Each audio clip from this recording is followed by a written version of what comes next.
Kami mempunyai satu pengumuman yang sangat penting untuk dibuat, yaitu usaha membina chip yang paling epik dalam sejarah. Jauh sekali, ini benar-benar akan membawa segala-galanya ke tahap yang lain. Jadi, ini adalah satu tahap yang mungkin orang ramai pun belum terfikir pada masa ini. Ini tidak berada dalam konteks mereka. Saya akan panggil ini sebagai satu masalah di luar konteks. Ia tidak berada dalam konteks mereka. Jadi mari kita sesuaikan konteks di sini dengan beberapa peringkat magnitude. Ini usaha bersama. Saya tekan butang, tapi tidak berfungsi. Kita bercita-cita untuk menjadi sebuah tamadun galaksi. Saya rasa masa depan adalah perkara paling mengujakan, dan kebanyakan orang akan setuju. Itulah masa depan di mana kita berada di antara bintang, tidak lagi terkurung di satu planet, dan menjadi spesies berbilang planet, seperti dalam fiction sains terbaik yang Anda pernah baca. Anda kenal Star Trek, Ian Banks, Asimov, atau Heinlein. Dan kami mahu menjadikannya nyata, bukan sekadar fiction, mengubah fiction sains menjadi fakta saintifik. Itulah masa depan yang gemilang dan mengujakan, yang saya pasti nantikan dengan penuh semangat. Juga sangat berbaloi dipertimbangkan. Seperti bagaimana Anda klasifikasikan tamadun, memang ada caranya. Jadi ada seorang ahli fizik, saya rasa dia orang Rusia. Pada tahun 60-an, Kardashev, dia memikirkan satu cara aras tinggi untuk menilai sesuatu tamadun. Dia berkata, baiklah, jika Anda jenis 1, Anda menggunakan sebahagian besar tenaga planet Anda. Dan kita masih jauh untuk benar-benar jadi jenis 1. Kita hanya guna sedikit tenaga matahari yang sampai ke bumi. Mari kita lihat ini, itu dia. Tapi, ya, bumi hanya menerima kira-kira 1 bahagian dalam 2 bilion daripada tenaga matahari. Jadi matahari memang sangat besar. Matahari mewakili 99,8% daripada jumlah jisim sistem surya. Kadang-kadang orang tanya saya tentang sumber tenaga lain di bumi, seperti pelakuran di sini. Sebenarnya, malangnya itu sangat kecil, kerana matahari mewakili 99,8% daripada jisim sistem ini, manakala mushtari kira-kira 0,1%. Bumi pula berada dalam kategori yang lain, dan kitalah itu. Saya rasa Carl Sagan pernah kata begitu. Bumi seperti debu kecil di tengah kegelapan luas. Sangat-sangat kecil. Matahari sangat besar. Satu-satunya cara yang benar-benar berdaya maju untuk mengembangkan tamadun ialah memperluaskan penjanaan tenaga di angkasa. Jadi ini sememangnya satu kebenaran mutlak, kerana na Terra, capturamos apenas uma fração da energia do Sol, pois somos pequeno grão de poeira. Cara memikirkan perkara ini hampir sama seperti penghasilan elektrik di bumi. De toda a energia, tamadun hanya guna kira-kira 1 per trilion daripada tenaga itu. Energia do Sol, o que significa que, mesmo se você aumentasse a produção de energia da civilização em 1 milhão de vezes, ainda seria apenas 1/1000º da energia do Sol. Quero dizer, é tão inspirador pensar nisso. Baiklah, sebab kita sangat kecil dalam gambaran besarnya. Dan ya, selalunya, kita terlibat dalam pertelingkahan kecil di bumi ini, yang sebenarnya hanyalah perkara kecil. Bila Anda fikirkan keagungan alam semesta.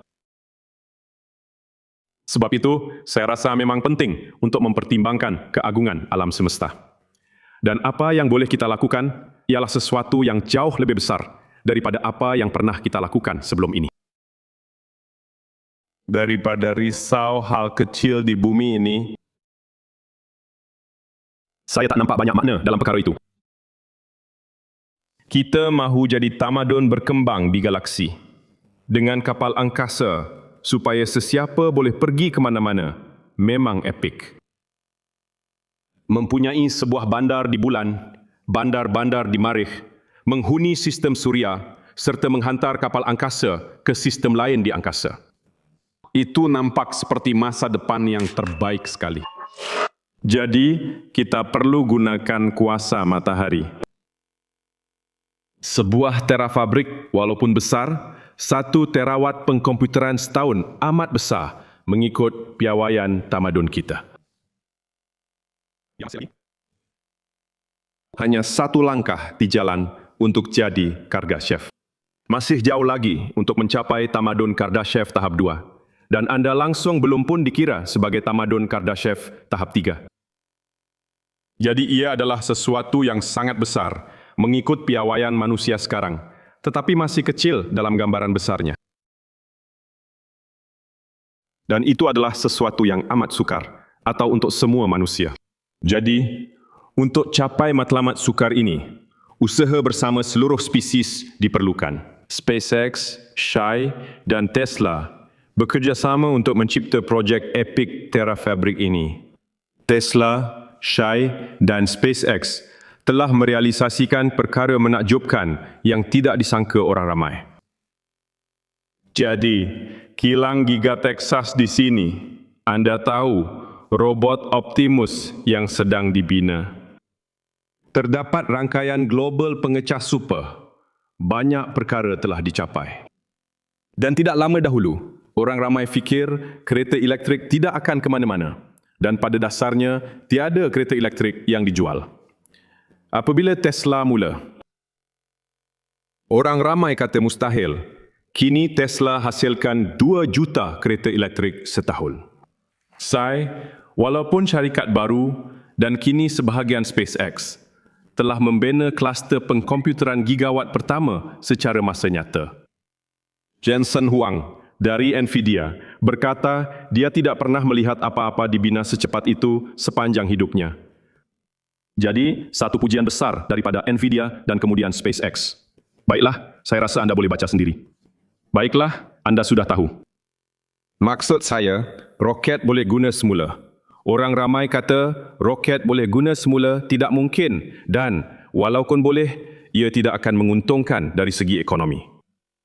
Kami telah melaksanakannya, menjadikannya berdaya maju dari segi ekonomi dan kini telah mendaratkan lebih 500 vezes. Selepas Falcon Heavy, kini kami sedang bangunkan Starship yang merupakan bahagian penting dalam teka-teki ini. Untuk meningkatkan pengkomputeran dan tenaga, Anda perlu ke angkasa. Bermakna Anda perlukan muatan besar ke sana. Dan Starship akan memungkinkan perkara itu. Jadi itu memberi Anda gambaran tentang skala. Di situ ada Optimus. Optimus untuk memberi gambaran tentang skala. Dan Optimus mempunyai ketinggian kira-kira 1,80 meter. Jadi itu memberi Anda idea tentang saiz roket itu. Starship V3. Starship versi 4 akan menjadi jauh lebih panjang. Sebenarnya, Starship versi 4 akan membuat Starship versi 3 kelihatan agak rendah. Jadi, kita akan memperluaskan dengan Starship V3 kepada 200 tan muatan ke orbit daripada 100 tan dengan V3. Dan Anda boleh lihat bahawa ini hanyalah anggaran kasar bersih mini iSat, jadi ini kira-kira 100 kilowatt. Ia memaparkan panel solar dan radiator berskala sebenar. Jadi, atas sebab tertentu, telah ada perdebatan pelik tentang radiator di angkasa. SpaceX jelas mahir dalam pelesapan haba di angkasa, dengan 10,000 satelit di orbit. Mungkin mereka tahu 1-2 perkara. Jadi Anda boleh lihat bahawa radiator itu sebenarnya agak kecil berbanding dengan panel solar. Kami panggilnya satelit mini kerana hanya 100 kilowatt. Kami menjangkakan bahawa satelit-satelit pada masa hadapan mungkin akan mencapai julat megawatt. Untuk capai kapasiti pengkomputeran terawatt setahun, Anda perlukan sekitar 10 juta tan di orbit setiap tahun pada 100 kilowatt setiap tan. Kami yakin ini boleh dicapai tanpa fizik baharu atau perkara mustahil. Saya yakin SpaceX akan berjaya letak 10 juta tan di orbit setiap tahun. Kita sedang menuju 1 terawatt tenaga solar yang akan menyelesaikan masalah penjanaan tenaga solar. Jadi, bahan penting yang kurang ialah 1 terawatt kuasa pengkomputeran. Pengumuman ini bertujuan untuk menyelesaikan masalah ini, O principal problema que faltava. supaya Anda dapat gambaran yang jauh lebih jelas tentang magnitude perkara yang sedang kita bincangkan sekarang. Pengeluaran infrastruktur pengkomputeran AI global kini sekitar 20 gigawatt setahun. Grafik ini menjelaskan keperluan membina terafebre kerana semua pengeluaran lain di bumi hanya sekitar 2% daripada keperluan kita. Jika semua kilang di dunia digabungkan, ia hanya mewakili sekitar 2% daripada keperluan sebenar untuk projek terawatt atau terafebre. Justru, kita perlu memastikan rantaian bekalan sedia ada, jelas dan teratur. Kami sangat menghargai rantaian bekalan kami, termasuk Samsung, TSMC, Micron dan rakan penting lain. Dan kami ingin mereka memperluaskan pengeluaran chip mereka secepat mungkin. Saya telah menyampaikan kata-kata itu kepada mereka dengan tepat. Tetapi ada kadar maksimum yang mereka rasa selesa untuk berkembang. Namun kadar itu lebih rendah daripada yang kami harapkan. Jadi, sama ada kita bina TerraFever atau kita tidak akan mendapat akses kepada chip. Dan kerana kita sangat memerlukan chip itu, maka kita akan bina TerraFever. Kami sedang mulakan kilang teknologi canggih di Austin. Dan saya percaya, Gubernur Abbott berada di kalangan penonton. Saya ingin mengucapkan terima kasih kepada Gubernur Abbott dan negeri Texas atas sokongan mereka. Di kilang teknologi canggih ini, kami akan ada semua peralatan untuk menghasilkan chip logik atau memori. Kami juga akan menyediakan semua peralatan untuk menghasilkan topeng litografi. Jadi kami boleh menciptanya dalam satu bangunan. Menghasilkan chip, menguji chip, membuat topeng lain, dan mempunyai kitaran yang sangat pantas dan rekursif untuk memperbaiki reka bentuk chip. Setakat yang saya tahu, ini tidak wujud di mana-mana tempat lain di dunia di mana anda mempunyai semua yang diperlukan untuk menghasilkan chip logik, chip memori dan melakukan pembungkusan dan menguji semuanya. Kemudian membuat dan membaiki topeng, mengulangi kitaran sama. Kita tidak hanya lakukan pengkomputeran konvensional di sini. Saya rasa ada beberapa fizik baru yang sangat menarik, yang berpotensi, sebenarnya saya yakin ia akan berjaya. Ia cuma soal masa. Kita akan bawa had fizik pengkomputeran ke tahap maksimum dan cuba pelbagai perkara gila dan berani. Apa yang anda boleh lakukan jika anda mempunyai kitaran iterasi yang pantas ini?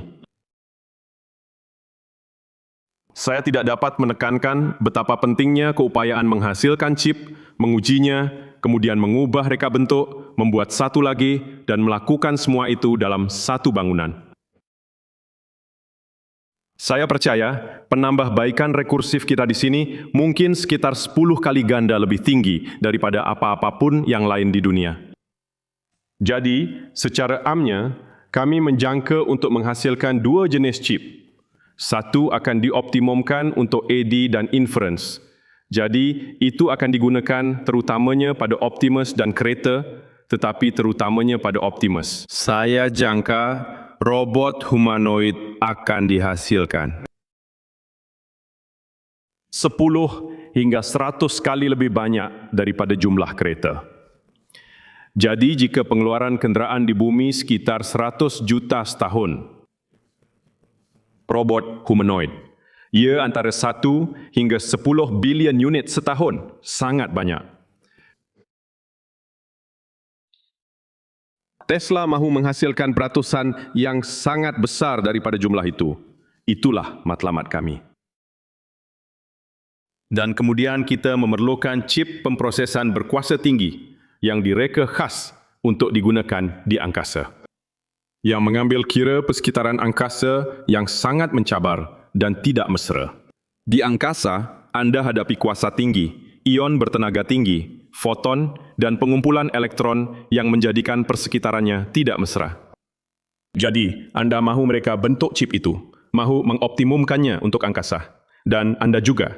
Biasanya Anda mahu mengendalikannya. Suhu sedikit lebih panas dari biasa di bumi untuk kurangkan jisim radiator. Jadi, terdapat beberapa kekangan yang menyebabkan Anda mereka bentuk sesuatu secara berbeza untuk angkasa berbanding untuk digunakan di darat. Saya rasa majoriti besar pemprosesan akan berlaku di angkasa kerana kekangan tenaga di bumi. Jadi, saya percaya mungkin sekitar 100 hingga 200 gigawatt setahun chip di bumi. Mungkin sekitar 1 terawatt chip di angkasa. Hanya disebabkan oleh kekangan tenaga di bumi. Ya, mungkin begitulah akhirnya nanti. Angkasa mempunyai kelebihan ini kerana ia sentiasa disinari cahaya matahari. Itu sangat bagus. Jadi, saya benar-benar yakin bahawa kos AI dan untuk menggunakan AI di angkasa akan menjadi jauh lebih rendah berbanding kos AI di bumi. Saya percaya dalam masa 2 atau 3 tahun, menghantar chip AI ke angkasa akan jadi lebih murah berbanding menggunakannya di bumi, lebih cepat daripada jangkaan ramai. Di angkasa, Anda tidak perlukan banyak dari segi bateri kerana sentiasa cerah. Dengan tenaga suria, Anda akan menerima sekurang-kurangnya 5 kali lebih banyak tenaga di angkasa berbanding di bumi. Kerana tiada pelemahan atmosfera, tiada kitaran siang malam atau perubahan musim. Anda sentiasa dalam kedudukan tegak lurus dengan matahari. Jadi Anda benar-benar memaksimumkan tenaga suria ketika itu. Tenaga suria angkasa sebenarnya lebih murah daripada tenaga suria di bumi kerana tidak perlu kaca berat atau struktur untuk melindunginya daripada cuaca. Apabila kos untuk meletakkan sesuatu ke orbit turun ke tahap yang rendah, ia menjadi sangat masuk akal. Meletakkan AI di angkasa pada dasarnya menjadi satu keputusan yang jelas. Selain itu, apabila Anda pergi ke angkasa, Anda akan mendapat ekonomi skala yang semakin besar dan segala-galanya menjadi lebih mudah dari masa ke masa. Manakala apabila cuba meletakkan semakin banyak tenaga di darat, Anda kehabisan ruang dan mula menggunakan tempat-tempat yang paling mudah. Dan kemudian Anda akan berdepan dengan tahap NIMBY yang lebih tinggi lagi. Tiada siapa mahu ini di halaman mereka. Jadi sebenarnya, meningkatkan penjanaan tenaga di bumi menjadi semakin sukar dan mahal dari masa ke masa. Tetapi di angkasa, sebenarnya ia menjadi lebih murah dan lebih mudah dari masa ke masa. Itu sangat penting.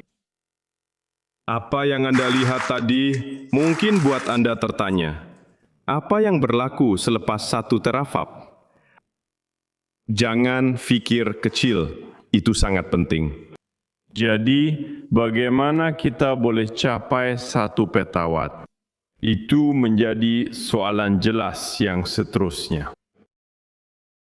Dan idenya ialah, Anda boleh sampai ke sana dengan mempunyai pelancar jisim elektromagnetik di bulan, dengan robot-robot canggih, dengan optimi, dan sudah tentu agensi seperti NASA. De quantidade de seres humanos. Jadi, Anda boleh mencipta keupayaan untuk menghantar 1 petawatt. Anda boleh mencipta 1 petawatt keupayaan pengkomputeran dan menghantarnya ke angkasa lepas jauh. Di bulan, tiada atmosfera dan grafiti, hanya 1/6 bumi. Jadi Anda tak perlukan roket di sana. Anda secara literal mempercepatkannya sehingga mencapai kelajuan lepas dari permukaan.